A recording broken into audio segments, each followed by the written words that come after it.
Buenas noches, ¿cómo les va? Gracias por acompañarnos como siempre. Soy Carlos Brown. Estamos todos los días viernes a las 22 horas por Canal Rural en nuestro programa El Estado que Viene. Y allí, bueno, ya lo saben, aquellos que nos siguen desde hace tanto tiempo, charlamos, conversamos, cambiamos opiniones con los protagonistas, con aquellos que nos traen información, que son realmente muy interesantes para nuestra audiencia y que se vinculan con los temas de nuestro país, con las cosas que nos van pasando. Hoy está con nosotros Mariano de Miguel. ¿Cómo te va, Mariano? Un gusto saludarte. ¿Qué tal, Carlos?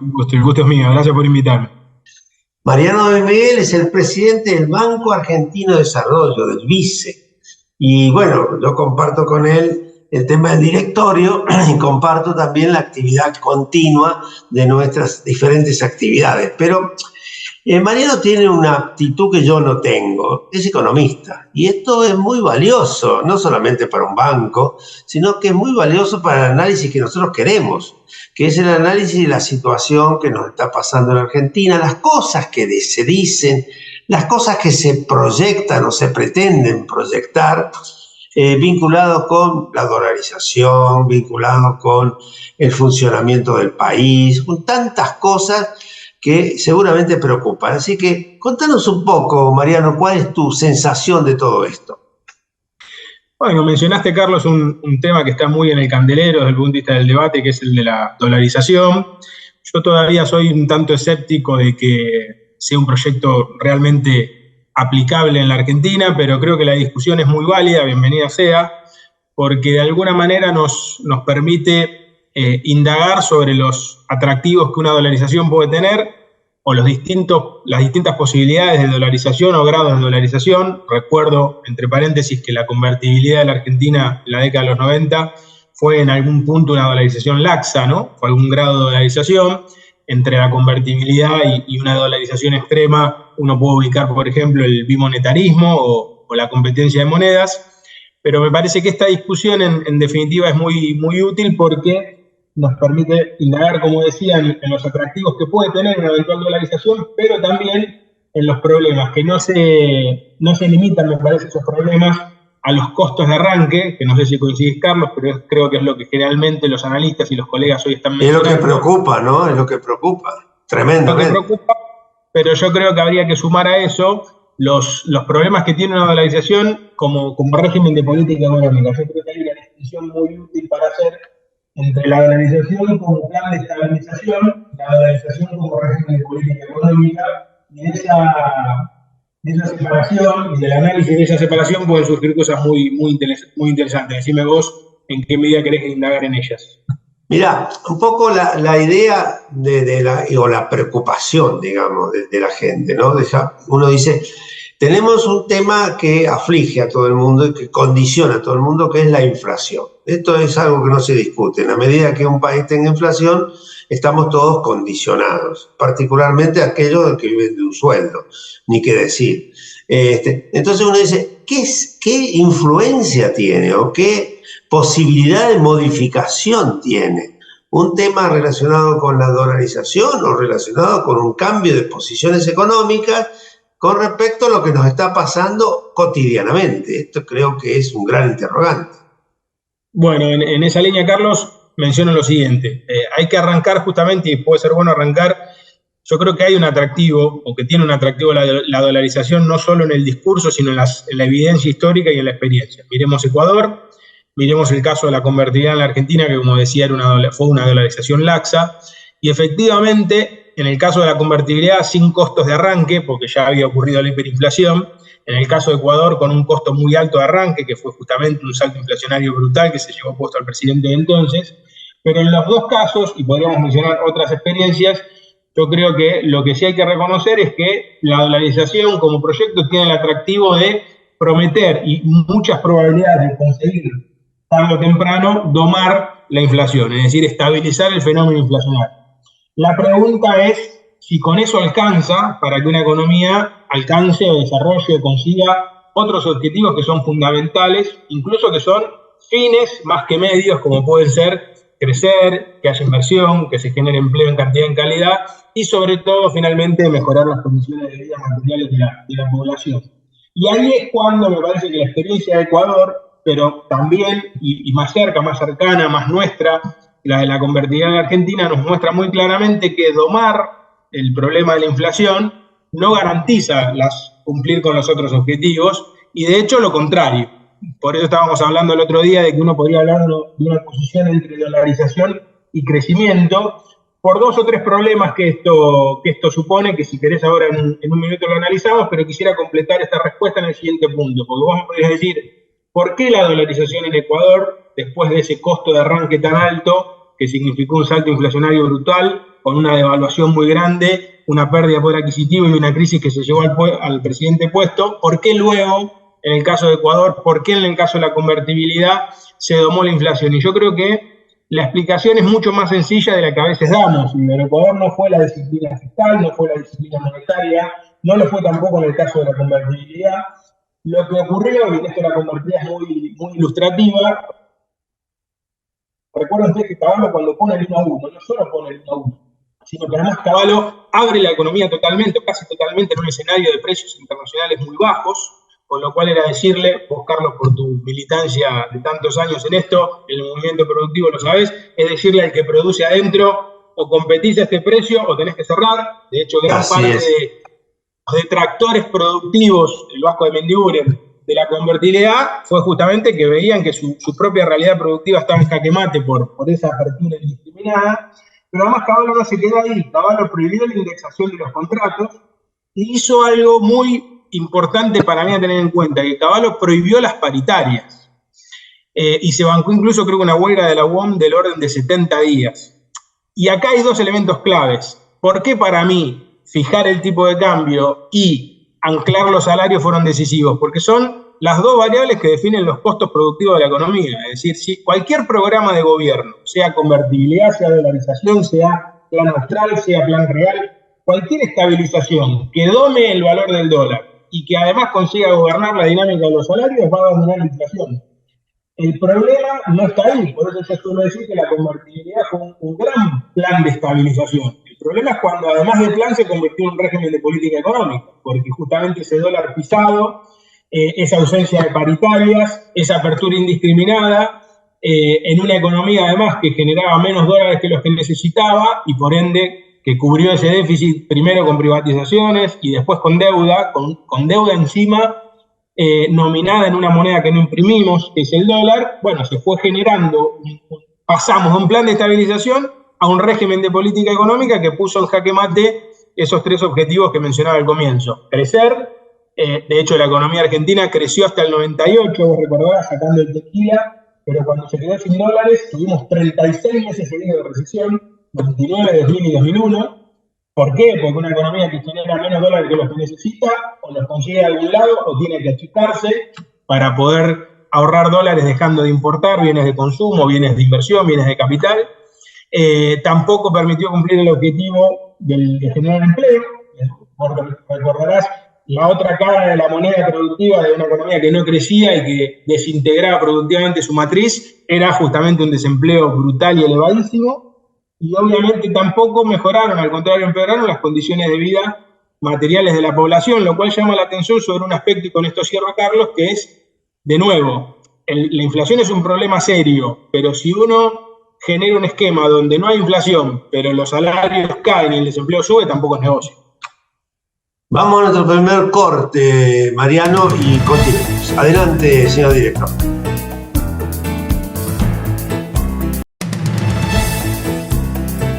Mariano, continuando, vos sabés que todas estas cosas de la economía es como que condicionan a la gente, ¿no? Y la gente no entiende mucho de estas cosas realmente, pero vive perturbada y vive pensando en cómo va a solucionar estos temas y apuesta a que aquellos que le cuentan cosas, ¿no? Vos sabés que en este momento hay una situación aparentemente de algún grado de inquietud y se canaliza por parte de algunos que dicen cosas que aquellos que tenemos algún grado de conocimiento en algunos temas, particularmente los economistas, dicen, bueno, estamos todos locos, estas cosas no se pueden hacer, ¿no? ¿Vos creés que dentro de la razonabilidad y continuando los temas que, por ejemplo, nuestro ministro de Economía plantea con mucha fuerza, que es el crecimiento económico, la actividad productiva, la actividad exportadora, la generación de los dólares necesarios, y bueno, y por supuesto un cuidado del gasto público, seguramente. ¿Con esto podemos resolver o la cuestión pasa por aquello otro que estábamos hablando en el bloque anterior, de algún tipo de shock muy fuerte vinculado con, no sé, lo que pasó con Cavallo, lo que pasó con Surreal?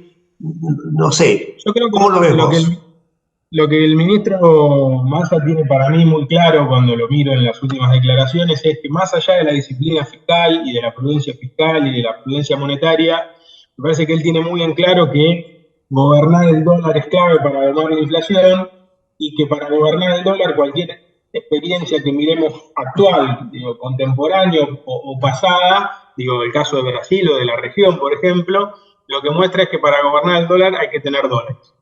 Y en consecuencia está desarrollando todo un programa de exportación y de producción con valor agregado que justamente esté orientada a generar los dólares que le permitan a la Argentina tener probablemente el año que viene condiciones óptimas para, ya sea en el marco de un plan de estabilización a la manera del austral, del real, de la convertibilidad en los 90, o sin un plan de estabilización, simplemente con anuncios de política económica, gobernar el dólar. Yo creo que el mensaje muy educativo que están mandando Massa es cuando le preguntan ¿por qué no hace hoy lo que dice que va a hacer mañana? Bueno, porque hoy estamos trabajando para tener las divisas, dice el ministro, que nos van a permitir gobernar el dólar. Ningún país que gobierna el dólar, digamos, o el común denominador de cualquier país que gobierna el dólar es contar con divisas que generó de modo genuino, productivo, exportador. Cuando uno mira a Brasil, dice, ¿por qué Brasil domina el dólar? Y bueno, porque si el Banco Central tiene 300.000 millones de dólares de reserva, evidentemente le puede decir al mercado,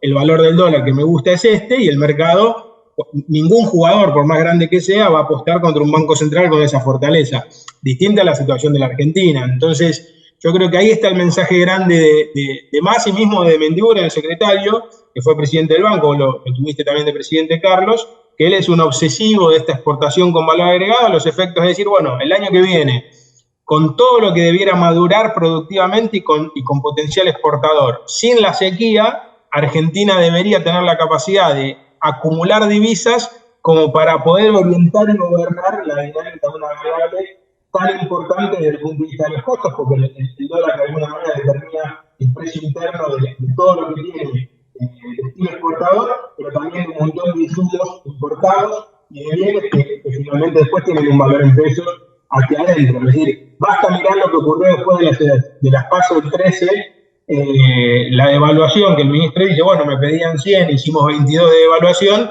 se expresó inmediatamente en la inflación de agosto y se va a expresar en la inflación de septiembre. Es decir, ahí se ve muy claro que uno para gobernar la inflación, que es la consecuencia, tiene que gobernar la causa, que es dominar y gobernar el dólar. Cualquiera sea un plan de estabilización o simplemente anunciando una medida de política económica. Sabés que en el caso de Mendiguren, que hace tantos años que uno lo conoce y que lo sigue, y que trabajamos juntos en tantas ocasiones, diputado nacional, en el banco, en todos lados, uno observa algo que, por supuesto, comparto, ¿no? Que es la necesidad de la actividad productiva y una actividad productiva con valor agregado.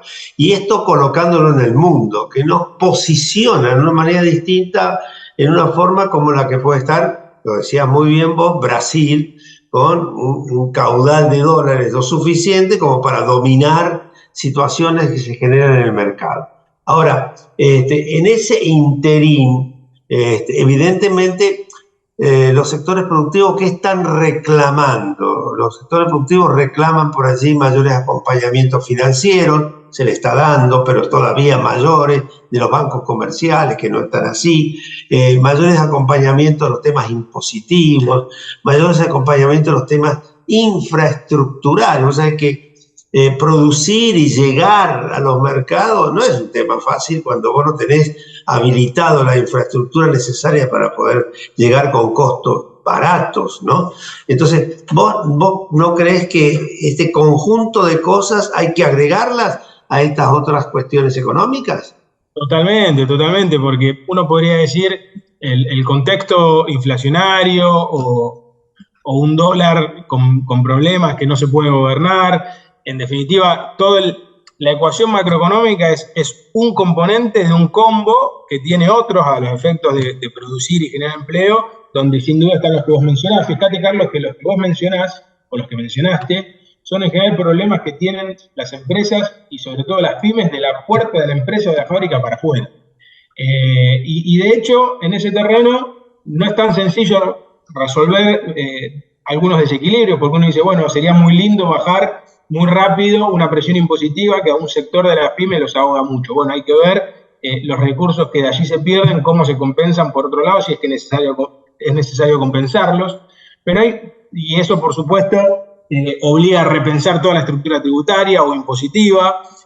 Lo mismo cuando uno lo mira desde lo laboral, sin hacerle perder derechos a los trabajadores, cómo se pueden adaptar algunos convenios y políticas laborales a los efectos de que la pequeña y mediana empresa, que es el principal actor que genera empleo, lo pueda seguir haciendo.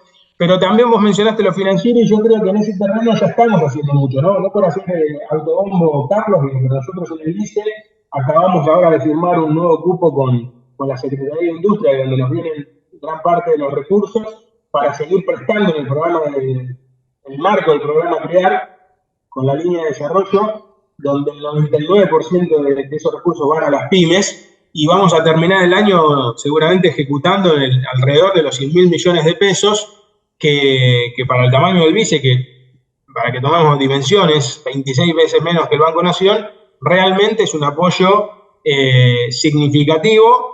Vos me dirás, ¿resuelve el problema financiero de la pequeña y la mediana empresa? No, desde ya que no, pero me parece que muestra el camino. Digo, en definitiva, respondiendo sintéticamente a tu pregunta, desde ya que hay que incorporar esos aspectos a la discusión económica y productiva, vamos a encontrar que ya se están haciendo cosas interesantes, probablemente haya que aumentarlas en escala, en intensidad y en profundidad, ¿no? Un ejemplo... Vos sabés que esta mención que vos hacías es auténticamente correcta, vinculada con nuestro banco, concretamente, y con los bancos públicos. Por allí lo que yo hacía mención estaba vinculado con los bancos comerciales, ¿no? Y con algunas decisiones que se deben tomar desde la estructura del Banco Central, ¿no? En función de una definición política muy fuerte de acompañamiento crediticio en su totalidad. Pero vamos a analizar estos puntos en el próximo y último bloque. Adelante, señor director.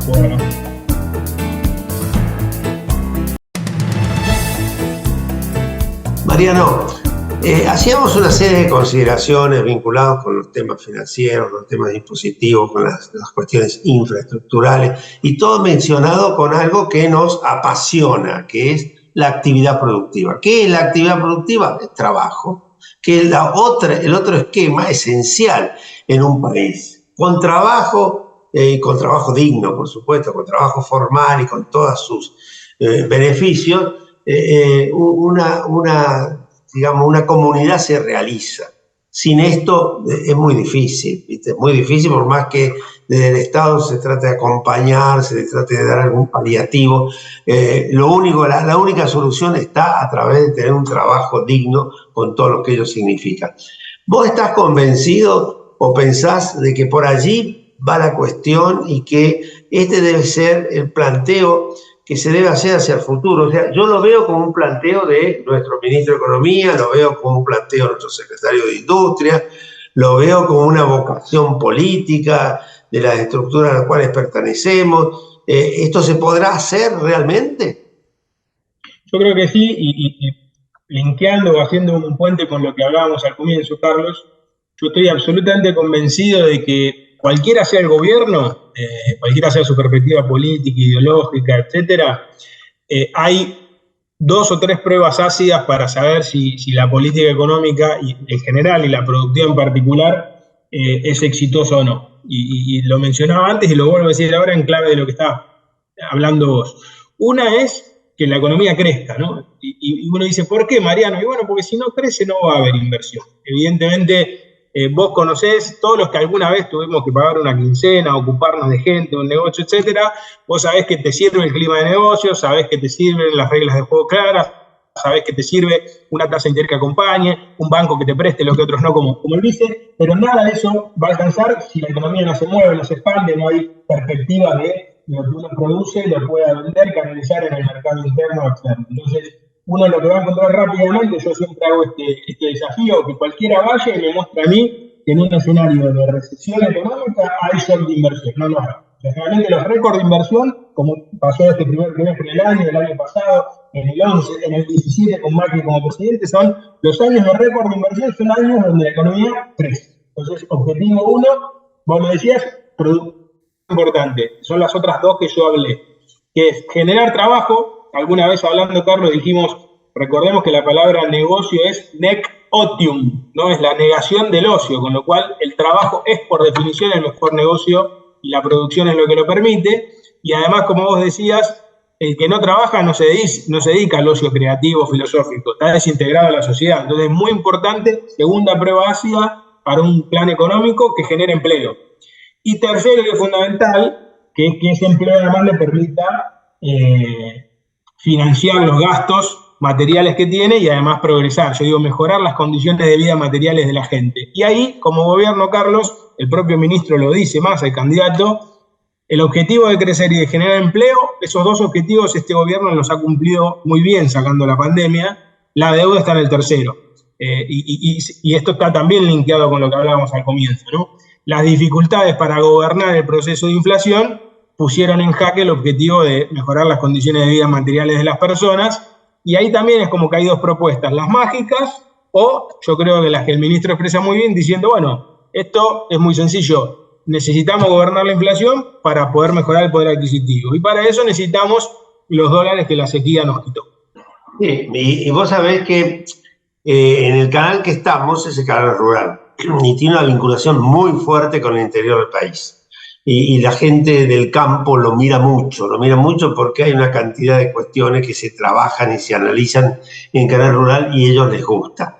Y a mí me gustaría, en consecuencia, que vos desde el Banco Vice, como presidente, le digas a ese sector del campo, del interior, no solamente del campo, porque la industria también está en el interior, nuestra definición como banco.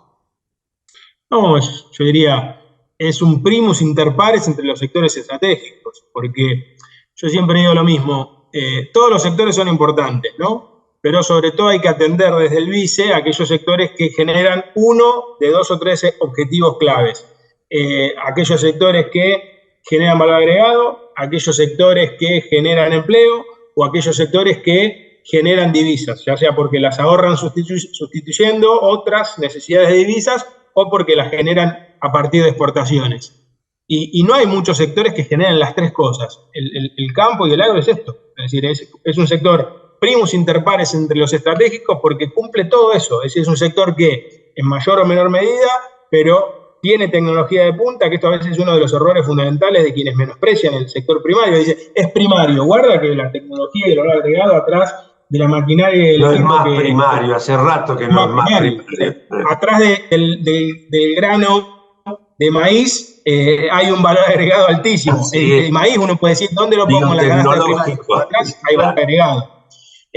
Además de agregar valor, porque muchas veces ese valor agregado está atrás y después adelante, porque se le agrega en muchos casos, que es el desafío que tenemos, pero además genera empleo y además, por supuesto, menos que lo que genera la industria, pero genera. Y sobre todo es un sector que aporta la mayor cantidad de divisas en una economía que por todo lo que hablamos necesita la fortaleza en materia de divisas como el aire y el combustible para crecer, para dominar la inflación, etc. Así que vos me vas a corregir, pero el vice tiene no solo desde lo discursivo, sino tiene en el agro y en la agroindustria, yo diría, uno de los principales sectores de destino de nuestros desembolsos. Miguel, realmente muchísimas gracias por tu participación.